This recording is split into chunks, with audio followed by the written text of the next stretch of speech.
পাতালের শহনশাহ অঙ্গাররাজকে বজ্রনাথের বজ্রকর্ণিশ আপনি হুকুম করেছিলেন, আমি হাজির হয়েছি। পরিলোকের পরীরা সেই মেয়েটাকে আমার হাত থেকে বাঁচাতে চাইবেই। ওই মেয়ের ক্ষমতার উপর একমাত্র অধিকার আমার, অন্য কারো নয়। আরে নীলু, কোথায় যাচ্ছিস? ওদিকে যাস না মা, এইদিকে আয়। আরে না না না, ওদিকে না। আহা, ওদিকে কিসের জন্য যাচ্ছিস? আয়, আমার কাছে আয়। বাইরে হয়তো কেউ বাজি ফাটিয়েছিল, তাই আমরা এমন মনে করেছি। এখন তো আবার বাজিতে বোমের মতো শব্দ হয়। আরে বোকা, এখানে এসেই ওই রকম হুঙ্কার ছাড়ার কি দরকার ছিল? এখনই তো আমরা ধরা পড়ে যেতাম। কে আমাকে আঘাত করলো? কে? আমি।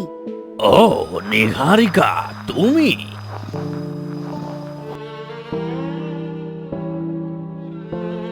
যা কিছুই হয়ে যাক না কেন, আমি আমার মেয়ের কোনো ক্ষতি হতে দেব না, কোনো ক্ষতি হতে দেব না।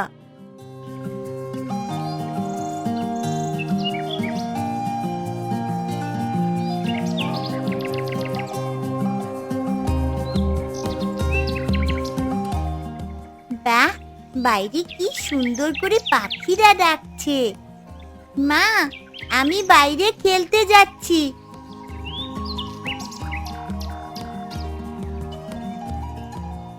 এত সকালে বাইরে যাচ্ছিস? এত সকালে কেউ খেলে নাকি? হ্যাঁ, আমার বন্ধুরা আমাকে ডাকতে এসেছে। কোন বন্ধু? আমার পাখি বন্ধুরা। ঝিরিঝিরি এই বইছে হাওয়া, তুলছে বনের লতা। শালিক পাখি ময়না পাখি কও না কেন কথা। মেঘের সাথে খেলবো খেলা, রোদের সাথে আরি, ফুলের সাথে মিতালি মোর প্রজাপতির বাড়ি। ছোট ছোট পায়ে আমার ঘাসেরা সব নাচে, আমি গেলে জড়িয়ে ধরে ওই পুরনো গাছে।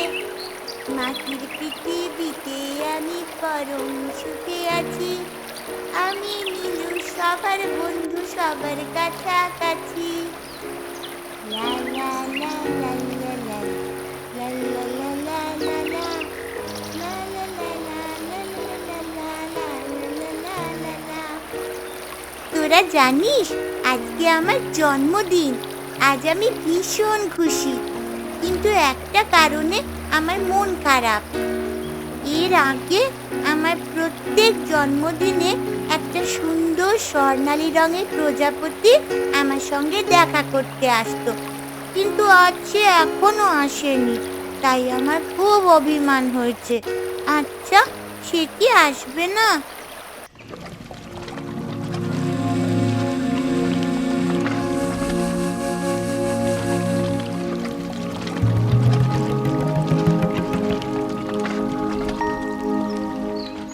পরিলোকের জয় হোক। আপনি এইভাবে বিমর্ষ মুখে বসে আছেন কেন মহারানী? তুমি কখন এলে জ্যোৎস্না বুড়ি? এসেছি অনেকক্ষণ, আপনি হয়তো খেয়াল করেননি। কিছু হয়েছে মহারানী? আপনাকে দেখে মনে হচ্ছে আপনি কি যেন চিন্তা করছেন। না, তুমি যা মনে করছো তা নয়, কেবল একটা জিনিস ভাবছিলাম। কি ভাবছিলেন মহারানী? আমরা আমাদের পরিলোকের মঙ্গলের জন্য যে মেয়েটাকে পৃথিবীতে পাঠিয়ে দিলাম, সেখানে গিয়ে যদি সে পৃথিবীর জন্য অমঙ্গল বয়ে নিয়ে আসে। মাঝে মাঝে মনে হয় আমাদের নিজেদের স্বার্থের জন্য আমরা কি পৃথিবীকে একটা বিপদের মুখে ঠেলে দিলাম না? কিন্তু এছাড়া আমরা কি বা করতাম? যদি আমরা মেয়েটাকে আমাদের এই পরিলোকে রেখে দিতাম, তাহলে তো সেটা স্বেচ্ছা মৃত্যুর সমান ছিল মহারানী। তুমি জানো জ্যোৎস্না বুড়ি, প্রতিটা বছর ওই মেয়েটার জন্মদিনে নিহারিকা পৃথিবীতে গিয়ে সেই মেয়েটার সঙ্গে দেখা করে আসে। আপনি কি করে জানলেন? ও বলেছে আপনাকে? না, সে আমাকে কেন বলতে যাবে? তার তো পৃথিবীতে যাওয়া নিষেধ। তার নিষেধ জেনেও আপনি তাকে আটকাননি? একজন পরীকে আমি নিয়ম মানতে বাধ্য করতেই পারি, কিন্তু একজন মাকে কি করে আটকাবো, যখন আমি নিজেই তার কাছ থেকে তার সন্তানকে কেড়ে নিয়েছি? মাঝে মাঝে আমার নিজেকে ওর কাছে অপরাধী বলে মনে হয়। ও নিজের সব কিছু হারিয়েছে, অন্তত মেয়েটার জন্য সে বেঁচেছিল, তাকে সে ছুঁতে পর্যন্ত পারল না। আচ্ছা জ্যোৎস্না বুড়ি, ওই মেয়ের অভিশাপ কাটানোর কি কোনো উপায় নেই?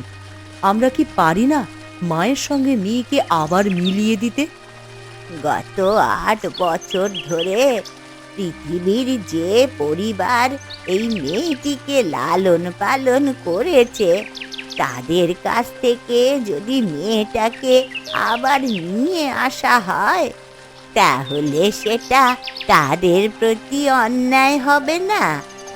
তাহলে তুমিই বলে দাও, আমি কি করব? আমি কিছুই বুঝতে পারছি না। নিহারিকার এইভাবে পৃথিবীতে যাওয়া ভীষণ ঝুঁকিপূর্ণ, সেটা সে নিজেও জানে, কিন্তু তবুও নিজের মেয়ের টানে সে বারবার পৃথিবীতে যাচ্ছে। আপনি মানা করে দিলে সে নিশ্চয়ই শুনবে। আমি ওদের মহারানী জ্যোৎস্না বুড়ি। আমি কি করে একজন মাকে তার মেয়ের সঙ্গে দেখা না করতে দিয়ে থাকতে পারি বলো তো? আমি যদি নিহারিকাকে বলি তাহলে সে শুনবে, নিশ্চয়ই শুনবে, কিন্তু তার চোখে, একজন সন্তানহারা মায়ের চোখে আমি কতটা নিচে নেমে যাব তা কি তুমি বুঝতে পারছো না? কি লাভ তোমার এত জাদুবিদ্যায় পারদর্শী হয়ে, যখন তুমি আমাকে কোনো সমাধানই বলে দিতে পারছো না? ধিক্কার তোমায় জ্যোৎস্না বুড়ি, ধিক্কার! আমার ওপরে রাগ করাটা খুবই স্বাভাবিক মহারানী। আমি জানি গত 8 বছর ধরে আপনি আপনার মনের মধ্যে একটা অপরাধ বোধের কাঁটা বিঁধিয়ে রেখেছেন, কিন্তু আপনি যা করেছেন সেটা পরিলোকের মঙ্গলের জন্যই করেছেন। পৃথিবী এমন কোনো জায়গা না যেখানে অমঙ্গল কখনো ঘটেই না। পৃথিবী ওই মেয়েটার জন্যে উপযুক্ত জায়গা মহারানী। আপনি দুশ্চিন্তা করবেন না মহারানী। পৃথিবীতে থাকাকালীন ওই মেয়েটার কোনো ক্ষতি হবে না। কিন্তু নিহারিকা, তার কি হবে? তার জন্য তো পৃথিবী নিরাপদ নয়, আর সেই মেয়েটার কাছে গেলেও তো তার জীবন সংশয়। ওকে আমি আটকাবো কি করে? আপনি বৃথাই দুশ্চিন্তা করছেন মহারানী। নিহারিকা বুদ্ধিমতী, সে সব সামলে নিতে পারবে। কিন্তু সে এখন আছেটা কোথায়?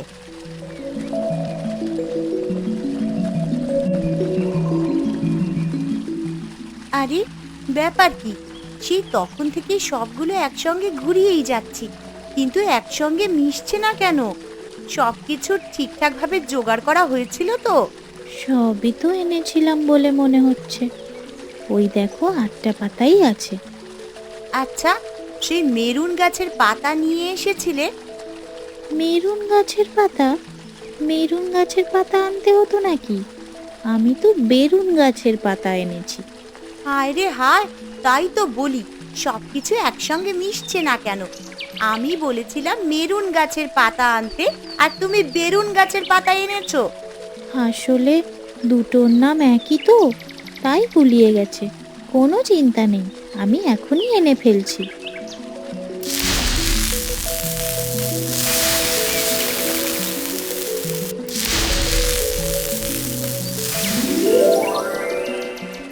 এ কি, এত জাদুর পরে একটা আপেল তৈরি হলো শেষ পর্যন্ত? তুমি কি ঠিক করে জাদু করেছিলে? হ্যাঁ, ঠিক করেই তো করেছিলাম, কিন্তু আপেল তৈরি হওয়ার কি কথা ছিল নাকি? তা আমি কি করে জানবো? সেটা তো তোমার জানার কথা। তুমি তো বইটা পড়েছো। দাঁড়াও, বইটা খুলে দেখি।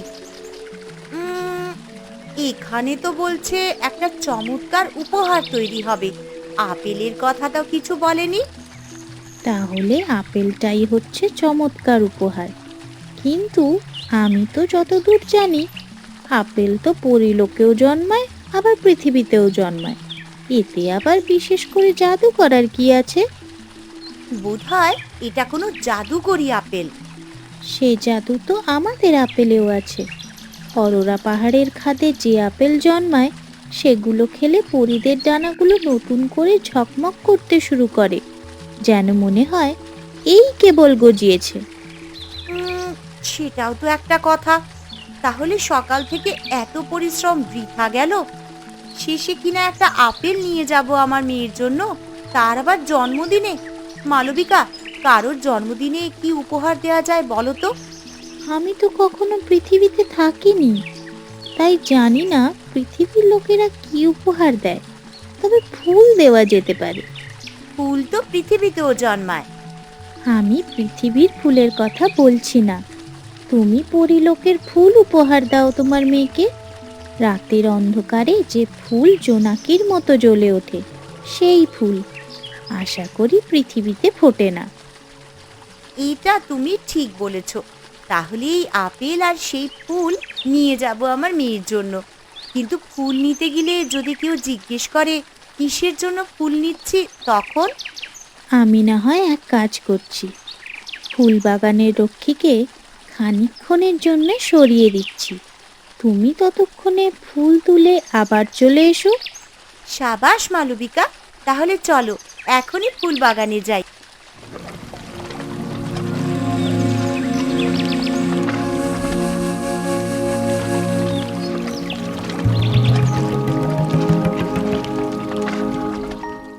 মালবিকা, আপনি এখানে? হ্যাঁ, তোমার সঙ্গে আমার ভীষণ গুরুত্বপূর্ণ একটা কথা আছে।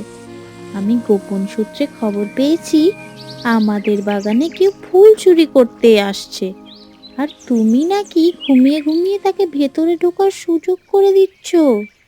নির্ঘাত কেউ আমার ঘুমানোর কথা মালবিকা পুরীকে বলে দিয়েছে। এ এ আপনি কি বলছেন মালবিকা? আমি পাহারা না দিয়ে ঘুমাবো? এমনটা কখন হতে পারে নাকি? আর কার এত বড় বুকের পাটা আছে যে কিনা আমার সামনে দিয়ে বাগানে ঢুকে ফল চুরি করবে?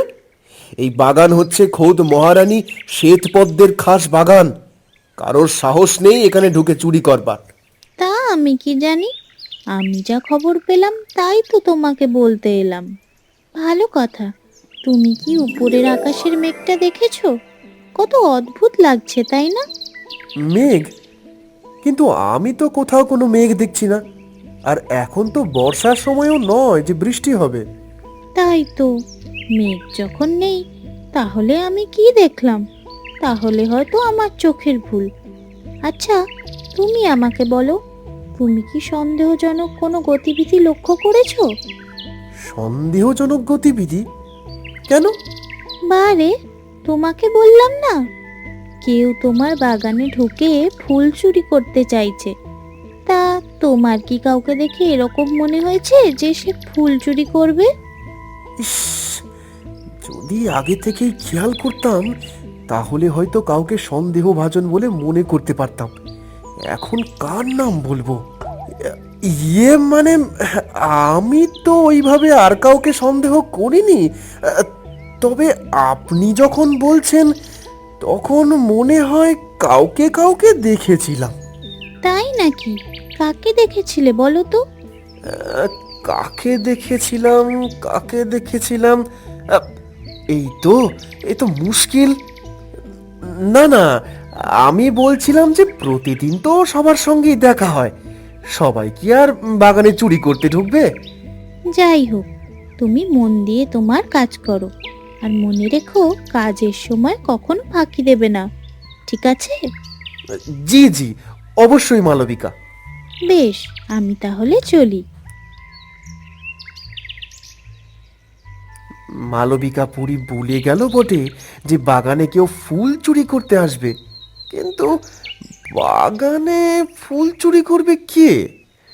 পুরীদের কেউ তো ফুল চুরি করে না, আর তাদের তো নিজেদেরই বাগান আছে, আর এই বাগানে তো সবাই বিকেল বেলায় এমনিতেই ঘুরতে আসে। আরে তাই তো, তাহলে আমি শুধু শুধু পাহাড় দিচ্ছি কিসের জন্য? মালবিকা পড়ি আমাকে ভয় ধরিয়ে দিয়ে গেছে। আর ধুর, আমি বরঞ্চ আর একটু ঝিমিয়ে নিই। আনতে পেরেছো তাহলে? হ্যাঁ, এই দেখো।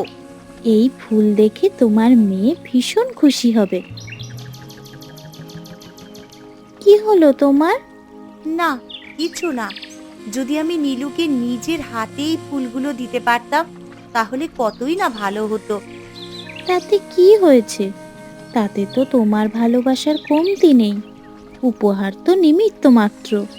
তুমি নীলুকে যে পরিমাণ ভালোবাসো তার তুলনা কি কোনো উপহার দিয়ে হয়? তোমার মতো এত সুন্দর উপহার আর কেই বা দিতে পারবে বলো?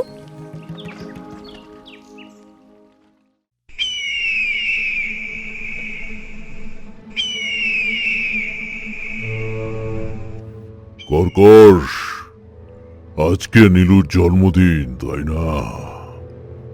আগে অঙ্গারাজ, তাহলে তার জন্মদিনে তো একটা উপহার পাঠাতেই হয়।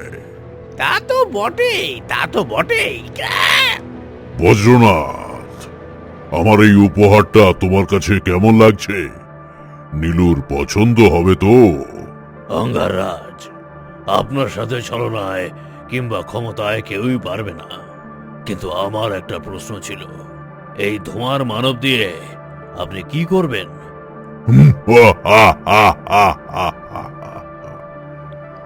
তোমার কাছ থেকে আমি এই প্রশ্নটাই শুনতে চাইছিলাম। ওই ধোয়ার মানবের কাছে জিজ্ঞাসা করো ও কি করতে পারে। অঙ্গারাজকে আমার প্রণাম। আমি কুহক, ধোকা দেওয়াই আমার কাজ। এইবার আমার প্রতিনিধি হয়ে কুহক যাবে বেনিপুরে ওই মেয়েটার ক্ষমতাকে আমার কাছে নিয়ে আসার জন্য। তাহলে আমাদের কি আর কোনো কাজ নেই? কে বলেছে কোনো কাজ নেই? তোমাদেরকে তার সহযোগী হয়ে যেতে হবে, কিন্তু সবার সামনে নয়। তোমরা থাকবে আড়ালে। কুহকের কাউকে প্রয়োজন নেই, সে একাই যথেষ্ট এই বাচ্চা মেয়েটার জন্য। খুবই ভালো, কিন্তু তারপরও এদের যাওয়া দরকার। আমি সরাসরি পৃথিবীতে যেতে পারি না। এরাই পৃথিবীতে আমার চোখ হয়ে কাজ করবে, আর এরাই আমাকে এসে বলবে তুমি কেমন কাজ করেছো। কুহকের উপর বিশ্বাস রাখুন অঙ্গারাজ, আমি ওই মেয়েটার ক্ষমতা আপনার সামনে এনেই তারপর দম নেব। ধ্বংস হোক, সবকিছু ধ্বংস হোক।